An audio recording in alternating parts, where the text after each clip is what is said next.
না, আমি নিজেই থাকবো কেন? আমি যাকে ডেকে চলছি সে যদি পাত্তা না দেয়, আমি থাকবো কেন তাকে নিয়ে? কিন্তু না, তিনি পাত্তা দেন এবং তিনি অনেক বেশি করে রোগ সারিয়ে দেন, যেটা আমি চিন্তাই করতে পারি না। আমি যতখানি চাই তার চেয়ে অনেক বেশি তিনি দেন। তার কথা, যে আমার দিকে 1 পা এগিয়েছে আমি তার দিকে 10 পা এগিয়ে যাই, যে আমার জন্য 1 পয়সা করছে তার জন্য আমি 10 পয়সা করি, তার কথা বারবার তিনি বলছেন। তিনি এত বেশি করে দেন, কিন্তু বলছে আমরা ঠিক বুঝি না কেন? বুঝি না কেন? আমার রোগ গভীর, সেই জন্য ট্রিটমেন্টের ফল আমি বুঝি না। আমার রোগ গভীর, আমি অনেক গভীর রোগের পর ভগবানের কাছে আমরা কখন আসি? ভগবানের কাছে শেষ সময় আসি, ডাক্তারের কাছে কখন? ডাক্তার মাঝে মাঝে বলে এনেছেন, একেবারে লাস্ট মোমেন্টে এনেছেন। ভগবানের কাছে আমরা শেষ সময় আসি, যখন চারিদিকে দেখি অন্ধকার, কোনো কুল কিনারা নেই, কোনো দিশা নেই, তখন একজনকে বলো চলো, ওখানে একজন মহাপুরুষ আছে, তার কাছে চলো। তার আগে কি আমরা আসি? তার আগে আমরা আসি না। যখন আমি কুল কিনারা পাই না, যখন সমস্যার সমাধান করতে পারি না, আমার বুদ্ধি, আমার টাকা, আমার পয়সা থেকে কিছু করতে পারি না, তখন আমরা মহাপুরুষের খোঁজ করি। তার আগে খোঁজ করি জ্যোতিষের, যে জ্যোতিষের কাছে যাই, তিনি হাত থেকে বলে দেবেন আমার শনি গ্রহ খারাপ কি রবি খারাপ, আংটি টাংটি দেবেন। যারা বিশ্বাস করে তারা ওখানে বিশ্বাস করে সেখানে চলে যায়, ডাক্তারের কাছে যায় না। তারপর সেখানেও যখন না হয়, তখন চলে আসে মহাপুরুষের সান্নিধ্যে। তখন চলে আসে মহাপুরুষের সান্নিধ্যে। কেন? মহাপুরুষ পারেন, মহাপুরুষ পারেন, তার কাছে চলে আসে। তার কিন্তু কখন আসে? অনেক শেষ সময়। শেষ সময় আসে যখন সব দরজা বন্ধ হয়ে গেছে আমার জন্য।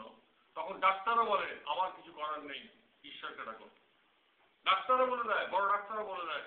যেমন এখানে আমি ডাক্তার দেখেছি, তিনি বিরাট ডাক্তার লন্ডনের, কিন্তু তিনি প্রথমেই বললেন, কিন্তু তিনি জানেন আমি স্পিরিচুয়াল লোক, আধ্যাত্মিক জগতের লোক, তাই তিনি কিন্তু প্রথমেই বললেন যে আপনি কিন্তু এটা আশা করবেন না যে আমি দেখে কিন্তু আপনার সবকিছু ঠিক করে দেবো। আমি বলছি আমি তো জানি সেটা, আপনি আপনি কি বলবেন?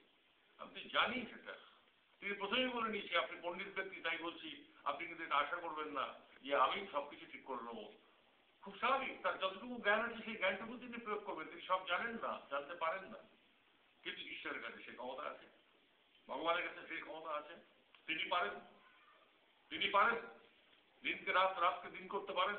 তিনি মৃতকে জীবিত করতে পারেন, ইতিহাস আছে। তিনি মরা মানুষকে জীবিত করেন, তিনি পাগলকে সুস্থ করেন, এটা ইতিহাস আছে। তিনি ডাকাতকে মহাপুরুষে তৈরি করেন, এটা ইতিহাস আছে।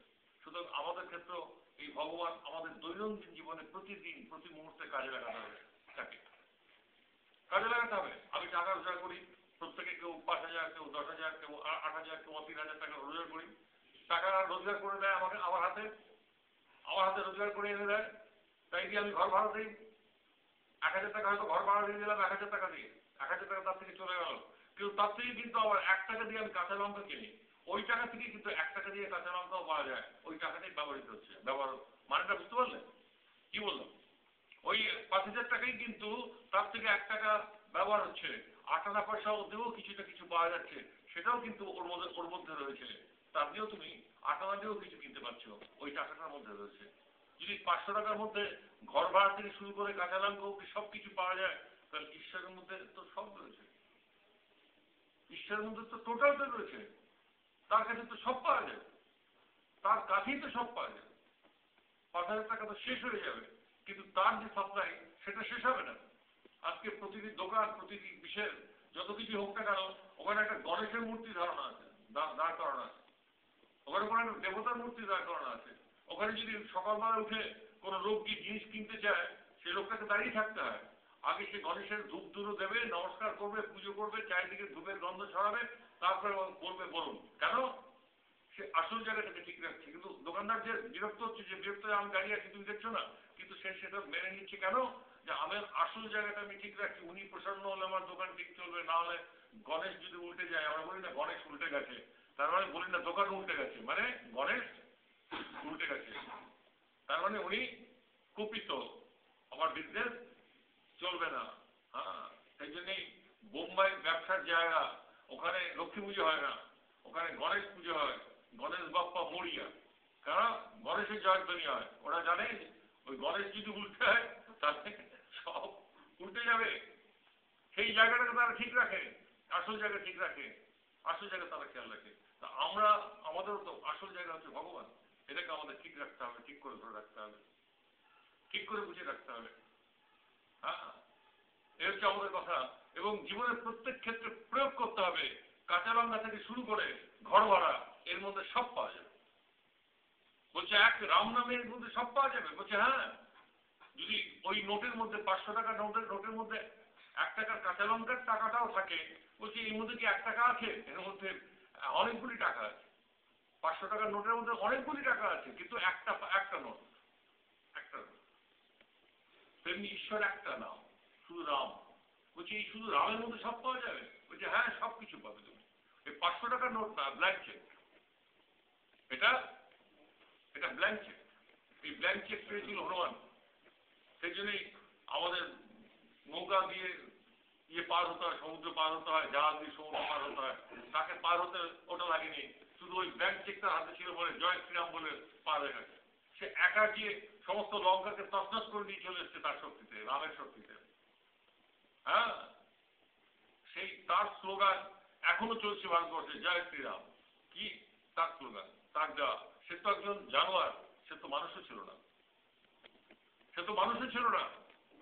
তার শক্তি, তার বিশ্বাস, তার ভক্তি। আর এগুলি কি আমাদের শুধু গল্প করে, গল্প শুনে আমার চলে যাওয়া? আমি গল্প শোনাবো কেন? আমার কথা হচ্ছে যে এই সেই হসপিটালের কোনো ডাক্তার কোনো পেশেন্টকে দীর্ঘদিন রাখে না, সেটা তার ডিসক্রেডিট। এটা তার ডিসক্রেডিট যে একজন পেশেন্ট রয়ে গেছে, এটা তার অসম্মান। সুতরাং এখানেও আমি একজনকে দীর্ঘদিন আমি বসিয়ে রাখবো না, যে আমি এখনো বুঝিনি, আমি কোনো উপকার পাচ্ছি না, এটা আমার ডিসক্রেডিট। আমারও কাজ হবে যে তোমাকে আমি বুঝিয়ে দেবো যে তুমি উপকৃত হচ্ছ, তোমার উপকার হচ্ছে, তোমার স্বাস্থ্য ফিরছে। ওয়েট মেশিনে গিয়ে দেখো, হ্যাঁ, তোমার যদি ওয়েট কম থাকে তোমার ওয়েট বাড়ছে, যদি ওয়েট বেশি থাকে তোমার ওয়েট কমছে। তুমি মেশিন মিলিয়ে গিয়ে দেখো তোমার স্বাস্থ্য ঠিক হচ্ছে। এবং সেইভাবে এটি বেদান্ত সোসাইটির মূল কথা। মূল কথা হচ্ছে ভগবানকে জীবনে কাজে লাগাও, প্রতিটি ক্ষেত্রে কাজে লাগাও। ঘুমতি কোটে তাকে কাজে লাগাও, রাত্রি অবধি তাকে কাজে লাগাও, এবং কাজে লাগিয়ে নিজেকে দেখো যে তুমি আস্তে আস্তে স্বাস্থ্যবান হচ্ছ, তুমি আস্তে আস্তে সুন্দর হচ্ছ, তুমি আস্তে আস্তে তোমার আগের চেয়ে সচ্ছলতা বাড়ছে। সব বাড়বে, সব বাড়বে। কি সব বাড়ে কিনা? হ্যাঁ, কি স্বামীর রোজগার যদি বাড়ে, স্বামীর যদি প্রমোশন হয়, স্বামীর বিজনেস যদি আগের চেয়ে বড় বিজনেস হয়, তাহলে কি শুধু দোকানদারই বাড়ে না, সে তার ফ্যামিলির লোকরাও বাড়তে থাকে? আগের মতো কাপড় পরে না, কাপড়ের সাইজ চেঞ্জ হয়ে যায়। আগে মাটিতে বসে খেতেও তার ডাইনিং টেবিল চলে আসে। হ্যাঁ, মোজাইক করা আগে এমনি ছিল, মোজাইক করা বাথরুম চলে আসে।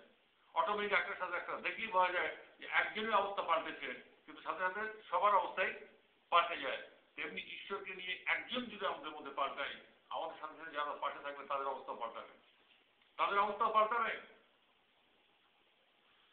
আর ঈশ্বরকে নিয়ে অবস্থা পাল্টানো যায়, ঈশ্বরকে নিয়ে মনের পরিবর্তন করা যায়।